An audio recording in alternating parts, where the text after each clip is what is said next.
This is Tech and Politics, and I am Andreas Jungherr. Welcome back to the podcast accompanying the lecture series Digital Media in Politics and Society at the University of Bamberg. In this episode, we focus on tensions that arise from the drive to generate data-enabled insights and people's expectations and rights to privacy. The natural corollary to quantification and data-driven insight and capabilities is privacy.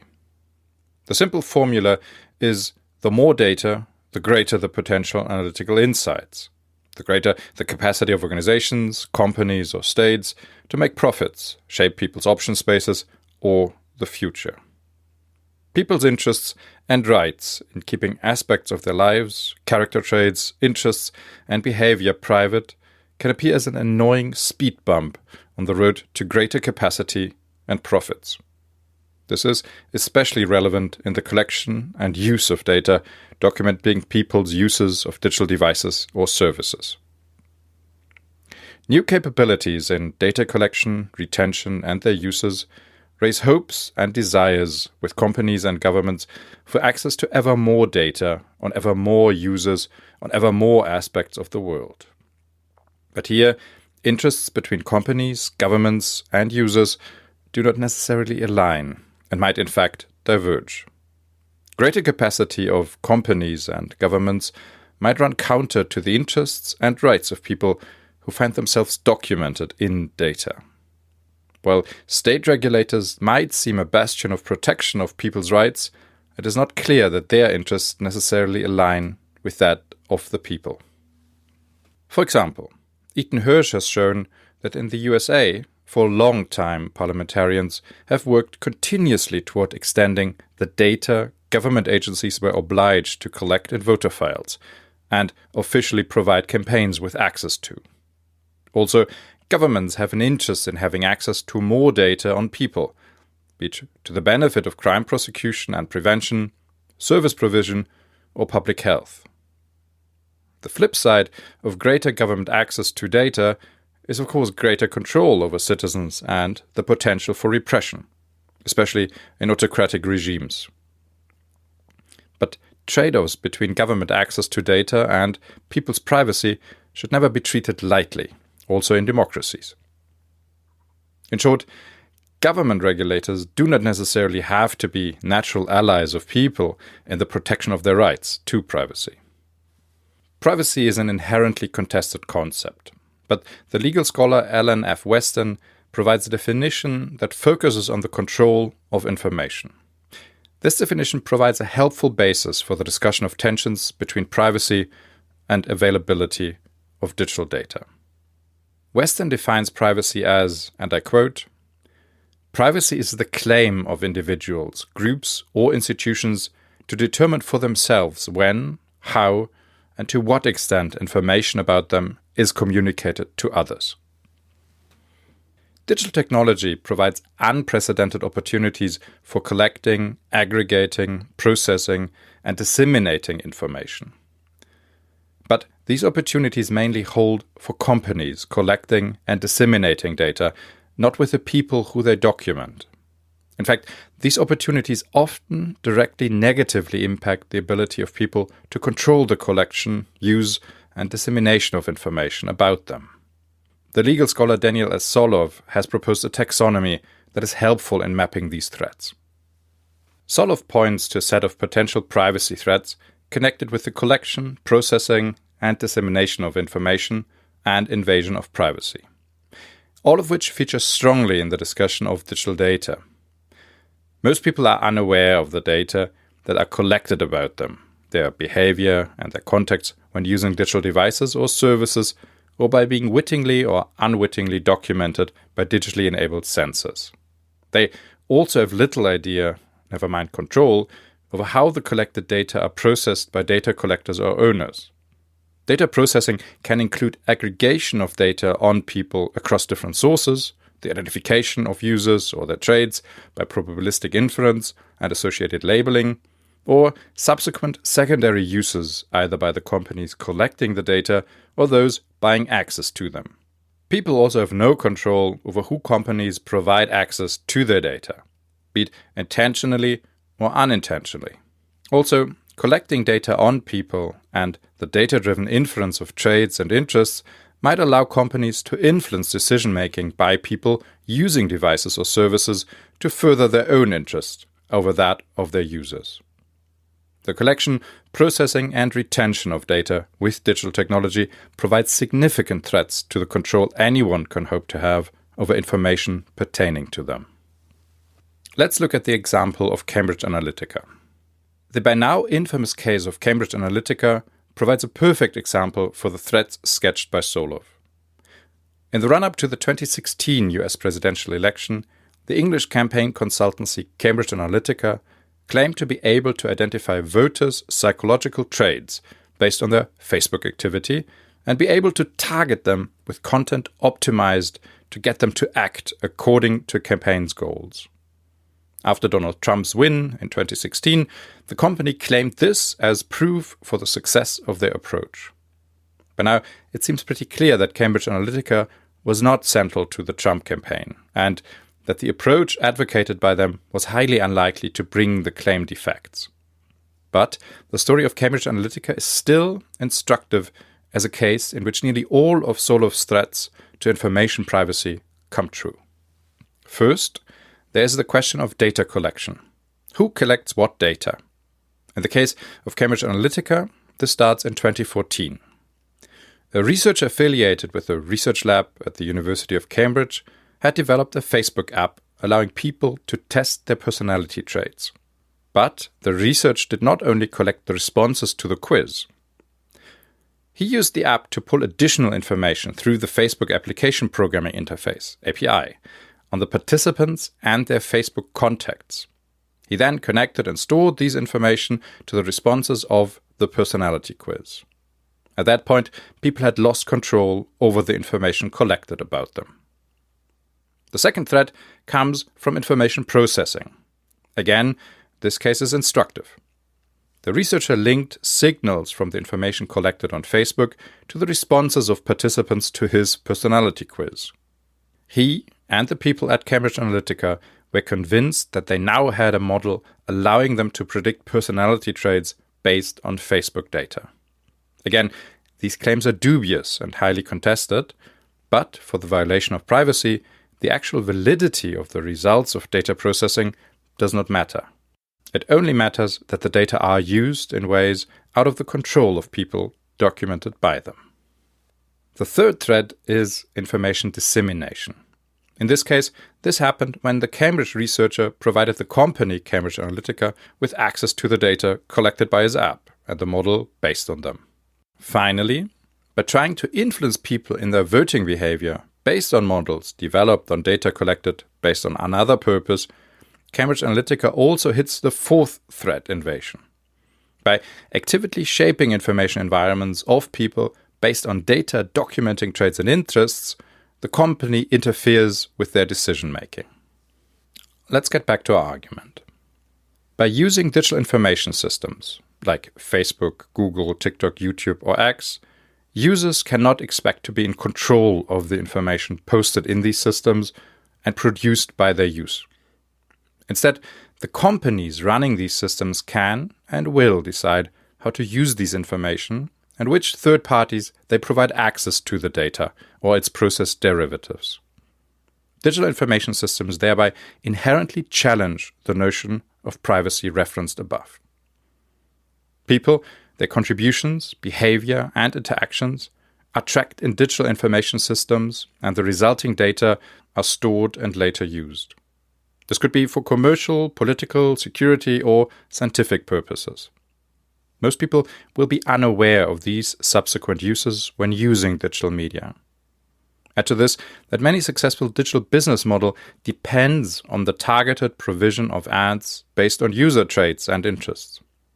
While much is unknown about the mechanics behind these models, they rely on broad data collection and processing without necessarily securing informed consent of people documented by that data. There is an inherent tension between the interests of companies providing digital services and the rights to privacy of their customers and users. Accordingly, designing meaningful privacy for these data is difficult. This has inspired much debate and controversy. In response to these issues, the European Union implemented in 2018 the General Data Protection Regulation, GDPR. The GDPR advances strict limits to data collected by companies and has influenced other international data regulation. But privacy concerns remain. Even if data are used appropriately and according to the wishes of the people they are documenting, privacy remains an issue. For one, there is the question of data ownership. This has come up repeatedly in the context of US campaigns. Imagine you support a candidate during the primaries of your party, but ultimately the candidate has to drop out. What happens to the data the candidate's campaign collected on its supporters, such as email addresses, donation behavior, issue preferences, or contact information? Does the candidate or the contractor delete the data once the run is through? Or do they retain the data? If so, for how long? Or do they decide to throw their lot in with another candidate and transfer the data to them? These are questions that came to matter in the Democratic Party once it had to be decided who could gain access to the extensive data the Obama campaigns collected after his last successful race. Questions of data privacy do not become easier through an inherent tension between privacy and analytical capacity. While it is easy to prioritize people's privacy over companies' increased capabilities to roll out ads, this becomes harder once the trade-off is between users' privacy and more important analytical goals. This includes crime prevention or public health. For example, during the recent corona pandemic, there were various attempts to use digital media apps and trace data to track the spread of the epidemic and infection chains. While promising from the perspective of increased state capacity to fight the pandemic, pursuing these options to the full would severely impact people's privacy by, for example, tracking their movement and contacts. These concerns needed to be accounted for in the development and deployment of tracking apps and the official use of other available data sources, potentially leading to a loss in functionality and thereby weakened support in the fight against the pandemic. Of course, states are not only interested in access to data during times of public health crises. Famously, the NSA spying scandal followed the revelations of US military contractor Edward Snowden in 2013. The scandal showed the degree to which the US government was accessing data collected by companies providing digital information systems to users all over the world. Even more extensive are the efforts of the Chinese government to collect information about its people and to shape and sanction their behavior. The Chinese social credit system is much discussed, although its workings and effects are very difficult to assess confidently. This makes it hard to differentiate between public-facing claims and actual workings of social control through quantification and data, leading to a likely overestimation of the capabilities of the system in public. The perceived power of data for surveillance and social control has also given rise to fears of data-enabled espionage and foreign influence. This can include new forms of signal intelligence, where states try and capture digital communication of other states or foreign nationals. More contentious are suspicions of espionage and foreign influence enabled by the provision of digital infrastructure through foreign firms. This could recently be seen in concerns voiced in the US of the emerging dependencies of allied states on communication infrastructure provided by the Chinese company Huawei, and the growing popularity of the Chinese social media platform TikTok in the West. Reliance on these structures is seen to provide the Chinese state with a backdoor to the information flows and public discussions in other countries. With mounting geopolitical tensions, this is seen to provide data-driven risks. The opportunities for quantification and data-enabled insights provided by digital technology are shadowed by making people's control of information about them increasingly untenable. Accordingly, various scholars such as Spiros Simitis, Helen Nissenbaum, and Julie E. Cohen have argued in favor of extending the discussion of privacy away from the individual and toward the design of information systems people are embedded in and covered by. The scientific study and design of data collection, usage practices, and protocols clearly also has to consider privacy concerns on both the individual, and the systems level. Data, and more generally quantification, hold promises in understanding and shaping the world, as well as social and political life. But to realize this promise, there are preconditions that have to be met. On a foundational level, quantification needs to be sensible. Without a careful translation of entities in the world into signals and data, resulting analyses will be void and potentially misleading. Here, it is ironic that in a time where digital technology provides unknown data riches, the effort in translating the world into data receives very little attention. We need to be careful that the society with the largest amount of data at its disposal is not at the same time the most naive society regarding the understanding of what these data do and do not represent. Realizing the potential of quantification means not only capitalizing on analytical opportunities found in quantified representations of the world, it also means remaining aware of the limits of representation. The relevance of data in the age of digital technology means also that the processes of quantification, the use of data, the regulation, and the subsequent impact on society are important questions for the social sciences. This includes questions of how organizations and actors approach quantification. How do they try and capture meaningful aspects of the world? How do they translate these signals into data? How aware are they about the dangers of quantification in losing aspects of the world, or are they only focused on the upsides? Another set of questions focuses on the uses of data once measured. How do organizations and actors use the quantified symbolic representation of the world? How are they incorporating data-driven insights within decision-making, or are analytics only window dressing? Do they actively account for the limits of data, or are they treating them as unmediated insight? Finally, the social sciences also need to address questions of how quantification and the uses of data are governed and the impact that these practices have on society. Let's take a step back for a moment. Looking at the sociological literature on quantification, it is hard to miss the uneasiness that underlies much of it. There's a persistent implicit or explicit sense of loss. By reducing the world to numbers, some essence of worldness or humanity appears always under threat. By continuously making new societal fields and aspects of human behavior legible, data open them up for colonization by market forces and centralized control. There's much to commend this view. For one, we have seen in the section on measurement how important it is to decide on which aspect of an entity or phenomenon to quantify and which to leave out. We have also seen that naive interpretation of data, without accounting for the specifics of what aspects a given measurement approach makes visible and which it hides, leads to a misreading of the world. But at the same time, quantification and data lie at the heart of modern life and have led to crucial improvements in health, quality of life, and prosperity. The issue, therefore, does not lie with quantification or data as such. It lies with their responsible and informed or irresponsible and naive uses. In its extreme, the unease toward the reduced representation of the world found in data brings to mind a short story from Georges-Louis Borges.